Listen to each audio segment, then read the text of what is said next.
La Bible en un an, le 11 août, le livre de Jérémie, chapitre 27, verset 1 au chapitre 29, verset 32, le livre des psaumes, chapitre 31, verset 22 à 25, le livre des proverbes, chapitre 20, verset 25 et 26, la première épître aux Corinthiens, chapitre 1, verset 18 au chapitre 2, verset 5. Le livre de Jérémie, chapitre 27.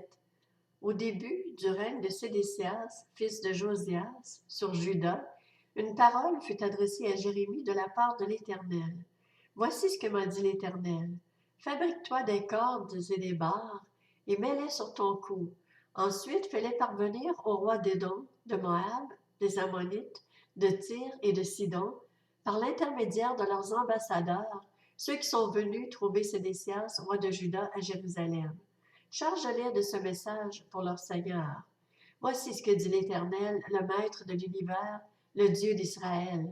Vous annoncerez à vos seigneurs, c'est moi qui ai fait la terre ainsi que les hommes et les animaux qui la peuplent, par ma grande puissance et par ma force, et je donne la terre à qui je le veux. Et maintenant, c'est moi qui donne tous ces pays à mon serviteur Nebuchadnezzar, roi de Babylone. Je lui donne même les animaux sauvages pour qu'ils soient à son service. Toutes les nations lui seront asservies, à lui, à son fils et à son petit-fils, jusqu'à ce que le moment fixé pour son pays arrive aussi, et que des nations puissantes et de grands rois l'asservissent. Si une nation ou un royaume ne sert pas Nebuchadnezzar, roi de Babylone, et ne se soumet pas au roi de Babylone, j'interviendrai contre cette nation par l'épée, par la famine et par la peste, déclare l'Éternel, jusqu'à ce que je l'ai éliminé par son intermédiaire. Et vous, n'écoutez pas vos prophètes, vos devins, vos rêves, vos astrologues, vos sorciers, ceux qui vous affirment que vous ne serez pas asservis au roi de Babylone. En effet, ce qu'ils vous prophétisent est faux. À cause d'eux, vous serez éloignés de votre terre. Je vous chasserai et vous disparaîtrez. En revanche, la nation qui se soumettra au roi de Babylone et le servira, je la laisserai vivre tranquille sur sa terre, déclare l'Éternel, pour qu'elle la cultive et qu'elle y habite. J'ai adressé exactement les mêmes paroles à Sédécias, roi de Juda. Soumettez-vous au roi de Babylone, servez-le, lui et son peuple, et vous resterez en vie. Pourquoi devriez-vous mourir, toi et ton peuple, par l'épée, par la famine et par la peste, conformément à la parole prononcée par l'Éternel, à l'intention de la nation qui ne servira pas le roi de Babylone? N'écoutez pas les paroles des prophètes qui vous affirment que vous ne serez pas asservis au roi de Babylone. En effet, ce qu'ils vous prophétisent est faux. Je ne les ai pas envoyés, déclare l'Éternel, et ils prophétisent des faussetés, comme si cela venait de moi, avec une conséquence. Je vous chasserai, et vous disparaîtrez, vous et les prophètes qui vous font leurs prédictions. J'ai dit aux prêtres et à tout ce peuple, voici ce que dit l'Éternel. N'écoutez pas les paroles de vos prophètes qui vous prédisent, c'est maintenant et rapidement que les ustensiles de la maison de l'Éternel vont être rapportés de Babylone. En effet, ce qu'ils vous prophétisent est faux. Ne les écoutez pas. Servez le roi de Babylone, et vous resterez en vie. Pourquoi cette ville devrait-elle devenir une ruine? S'ils sont prophètes et ont reçu la parole de l'Éternel, qu'ils intercèdent donc auprès de l'Éternel, le Maître de l'univers, pour que les ustensiles restés dans la maison de l'Éternel, dans le palais du roi de Juda et à Jérusalem, ne partent pas à Babylone. Voici ce que dit l'Éternel, le Maître de l'univers, au sujet des colonnes, de la grande cuve, des basses et des autres ustensiles restés dans cette ville, ceux qui n'ont pas été pris par Nebuchadnezzar, roi de Babylone, lorsqu'il a exilé loin de Jérusalem à Babylone, Jéconia, fils de Joachim, roi de Juda, et tous les notables de Juda et de Jérusalem, voici ce que dit l'Éternel, le Maître de l'univers, le Dieu d'Israël, au sujet des ustensiles restés dans la maison de l'Éternel, dans le palais du roi de Juda et à Jérusalem. Ils seront amenés à Babylone et ils y resteront jusqu'au jour où je m'en occuperai, déclare l'Éternel. Alors je les ferai remonter et revenir ici. Le livre de Jérémie, chapitre 28. La même année, le 5e mois de la 4e année, au début du règne de Sédécias sur Juda, Anania, fils d'Azur, le prophète, originaire de Gabaon, m'a affirmé dans la maison de l'Éternel, en présence des prêtres et de tout le peuple. Voici ce que dit l'Éternel, le Maître de l'univers, le Dieu d'Israël. Je brise la domination du roi de Babylone. Dans 2 ans, je ferai revenir ici tous les ustensiles de la maison de l'Éternel que Nebuchadnezzar, roi de Babylone, a pris d'ici pour les amener à Babylone. Je ferai revenir ici Jéconia, fils de Joachim, roi de Juda, et tous les exilés de Juda partis à Babylone, déclare l'Éternel, car je briserai la domination du roi de Babylone. Le prophète Jérémie répondit au prophète Anania en présence des prêtres et de tout le peuple, alors qu'il se tenait dans la maison de l'Éternel. Il dit, oui, que l'Éternel agisse de cette manière, qu'il accomplisse les prophéties que tu as communiquées, en faisant revenir de Babylone jusqu'ici les ustensiles de la maison de l'Éternel et tous les exilés. Seulement écoute, je t'en prie, la parole que je vais te dire à toi et à tout le peuple. Les prophètes qui ont existé avant toi et moi ont depuis toujours annoncé la guerre, le malheur et la peste en rapport avec de nombreux pays et de grands royaumes. Quant au prophète qui annonce la paix, c'est lorsque sa prophétie s'accomplit qu'il est reconnu comme vraiment envoyé par l'Éternel. Alors le prophète Anania enleva la barre qui se trouvait sur le cou du prophète Jérémie et la brisa. Puis il dit en présence de tout le peuple, « Voici ce que dit l'Éternel. C'est de cette façon que dans 2 ans, je briserai la domination exercée par Nebuchadnezzar, roi de Babylone, sur toutes les nations. » Le prophète Jérémie poursuivit alors son chemin. La parole de l'Éternel fut adressée à Jérémie après que le prophète Anania eut brisé la barre qui se trouvait sur son cou. « Va annoncer à Anania, voici ce que dit l'Éternel. Tu as brisé des barres en bois? Pour les remplacer, tu devras faire des barres en fer. En effet, voici ce que dit l'Éternel, le Maître de l'univers, le Dieu d'Israël. C'est une domination inflexible que j'ai imposée à toutes ces nations pour qu'elles soient asservies à Nebuchadnezzar, roi de Babylone, et elles seront effectivement ses esclaves. Je lui ai même donné les animaux sauvages. Le prophète Jérémie dit alors au prophète Anania, « Écoute donc, Anania, l'Éternel ne t'a pas envoyé et tu as donné un sentiment de confiance trompeur à ce peuple. C'est pourquoi voici ce que dit l'Éternel. Je vais te chasser de cette terre. Tu mourras cette année, car par tes paroles tu as appelé les autres à se détourner de l'Éternel. » Le prophète Anania mourut le 7e mois de cette année-là. Le livre de Jérémie, chapitre 29. Voici le contenu de la lettre que le prophète Jérémie envoya de Jérusalem au reste des anciens en exil, aux prêtres, aux prophètes et à tout le peuple, à ceux que Nebuchadnezzar avait emmenés en exil de Jérusalem à Babylone. C'était après le départ de Jérusalem du roi Jéconia, de la reine, des eunuques, des chefs de Juda et de Jérusalem, des charpentiers et des serruriers. Il l'a remis à Éléasa, fils de Shaphan, et à Gemaria, fils de Hilkija, que Sédécias, roi de Juda, avait envoyé à Babylone auprès de Nebuchadnezzar, roi de Babylone. Elle disait, « Voici ce que dit l'Éternel, le Maître de l'univers, le Dieu d'Israël, à tous les exilés que j'ai emmenés de Jérusalem à Babylone.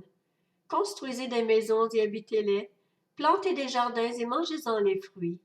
Mariez-vous et ayez des fils et des filles, donnez des femmes en mariage à vos fils et des maris à vos filles, pour qu'elles mettent au monde des fils et des filles. Augmentez en nombre là où vous êtes et ne diminuez pas.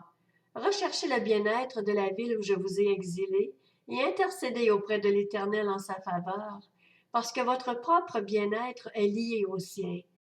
En effet, voici ce que dit l'Éternel, le Maître de l'univers, le Dieu d'Israël. Ne vous laissez pas tromper par vos prophètes, ceux qui vivent parmi vous, ni par vos devins, et ne faites pas attention aux rêves que vous faites. En effet, ce sont des mensonges qu'ils vous prophétisent, comme si cela venait de moi. Je ne les ai pas envoyés, déclare l'Éternel. En revanche, voici ce que dit l'Éternel. Dès que 70 ans seront passés pour Babylone, J'interviendrai en votre faveur. J'accomplirai ce que je vous ai promis en vous ramenant ici. En effet, moi je connais les projets que je forme pour vous, déclare l'Éternel, projets de paix et non de malheur, afin de vous donner un avenir et de l'espérance. Alors vous m'appellerez et vous partirez, vous me prierez et je vous exaucerai. Vous me chercherez et vous me trouverez, parce que vous me chercherez de tout votre cœur. Je me laisserai trouver par vous, déclare l'Éternel, et je ramènerai vos déportés. Je vous rassemblerai de toutes les nations et de tous les endroits où je vous ai chassés, déclare l'Éternel, et je vous ferai revenir à l'endroit d'où je vous ai fait partir en exil. Cependant, vous dites, Dieu nous a donné des prophètes à Babylone. Voici ce que dit l'Éternel au sujet du roi qui occupe le trône de David, de toute la population qui habite cette ville, de vos frères qui ne sont pas partis avec vous en exil. Voici ce que dit l'Éternel, le Maître de l'univers. Je vais envoyer contre eux l'épée, la famine et la peste, et je les rendrai pareils à des figues avariées, immangeables en raison de leur mauvaise qualité. Je les poursuivrai avec l'épée, la famine et la peste. Je ferai d'eux une source de terreur pour tous les royaumes de la terre, un sujet de malédiction, de consternation, de moquerie et d'insultes dans toutes les nations où je les chasserai. Pourquoi? Parce qu'ils n'ont pas écouté mes paroles, déclare l'Éternel, eux à qui j'ai envoyé mes serviteurs, les prophètes. Je les ai envoyés inlassablement, mais vous n'avez pas écouté, déclare l'Éternel. Quant à vous, tous les exilés que j'ai envoyés de Jérusalem à Babylone, écoutez la parole de l'Éternel. Voici ce que dit l'Éternel, le Maître de l'univers, le Dieu d'Israël, sur Akab, fils de Kolaja, et sur Sédécias, fils de Maaséja, qui vous prophétisent des faussetés, comme si cela venait de moi. Je vais les livrer entre les mains de Nebuchadnezzar, roi de Babylone, et il les fera mourir sous vos yeux. On se servira d'eux pour prononcer une malédiction chez tous les exilés de Juda qui se trouvent à Babylone. On dira que l'Éternel te traite comme Sédécias et comme Akab, que le roi de Babylone a fait brûler vivant. Et cela arrivera parce qu'ils ont commis une folie en Israël. Ils se sont livrés à l'adultère avec la femme de leur prochain et ont dit des faussetés en prétendant que cela venait de moi, alors que je ne leur avais pas donné d'ordre. Moi je le sais, et j'en suis témoin, déclare l'Éternel. L'Éternel ordonna à Jérémie d'annoncer à Shemaëja, le Nékélamite, voici ce que dit l'Éternel, le Maître de l'univers, le Dieu d'Israël. Tu as envoyé en ton propre nom des lettres à toute la population de Jérusalem, au prêtre Sophonie, fils de Maaséja, et à tous les prêtres.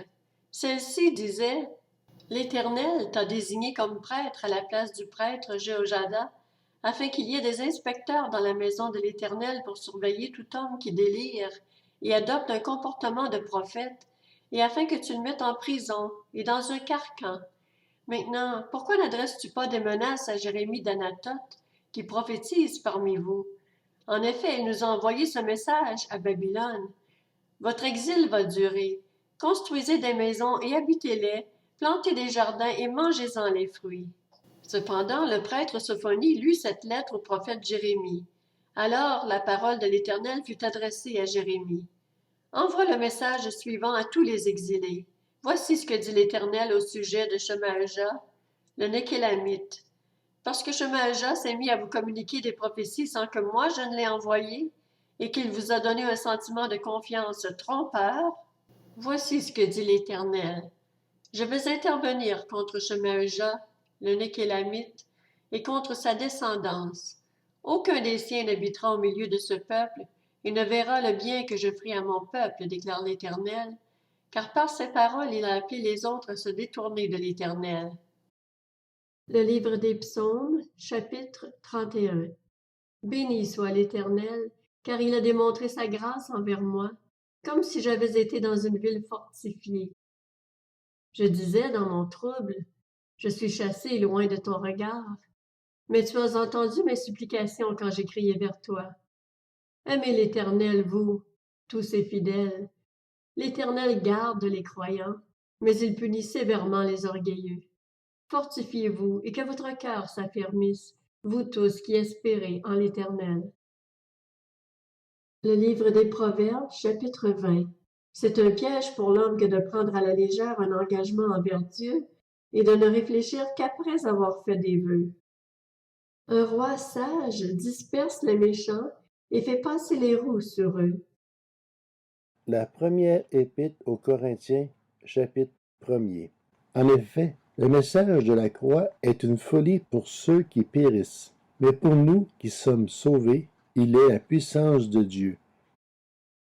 Du reste, comme il est écrit, je ferai disparaître la sagesse des sages et j'anéantirai l'intelligence des intelligents. Où est le sage? Où est le spécialiste de la loi? Où est le discoureur de l'ère actuelle? Dieu n'a-t-il pas convaincu de folie la sagesse de ce monde? Puisqu'à travers cette sagesse, le monde n'a pas connu Dieu en voyant sa sagesse, il a plu à Dieu de sauver les croyants à travers la folie de la prédication. Les Juifs demandent un signe miraculeux et les Grecs recherchent la sagesse.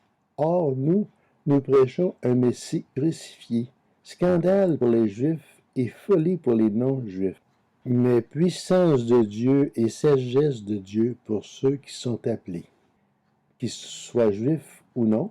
En effet, la folie de Dieu est plus sage que les hommes et la faiblesse de Dieu est plus forte que les hommes.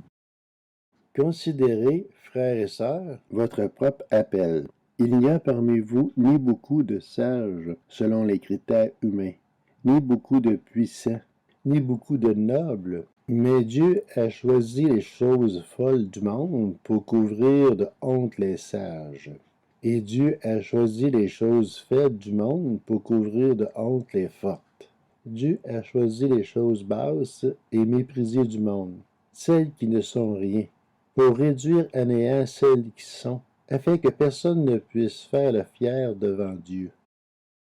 C'est grâce à lui que vous êtes en Jésus-Christ, lui qui est devenu, par la volonté de Dieu, notre sagesse, notre justice, la source de notre sainteté et de notre libérateur, afin, comme il est écrit, que celui qui veut éprouver de la fierté mette sa fierté dans le Seigneur. La première épître aux Corinthiens, chapitre 2. Pour ma part, frères et sœurs, lorsque je suis venu chez vous, ce n'est pas avec une supériorité de langage ou de sagesse que je suis venu vous annoncer le témoignage de Dieu, car j'avais décidé de ne connaître parmi vous rien d'autre que Jésus-Christ, et Jésus-Christ crucifié. J'ai été faible, craintif et tout tremblant chez vous. Ma parole et ma prédication ne reposaient pas sur des discours persuasifs de la sagesse humaine, mais sur une démonstration d'esprit et de puissance, afin que votre foi soit fondée non sur la sagesse des hommes, mais sur la puissance de Dieu.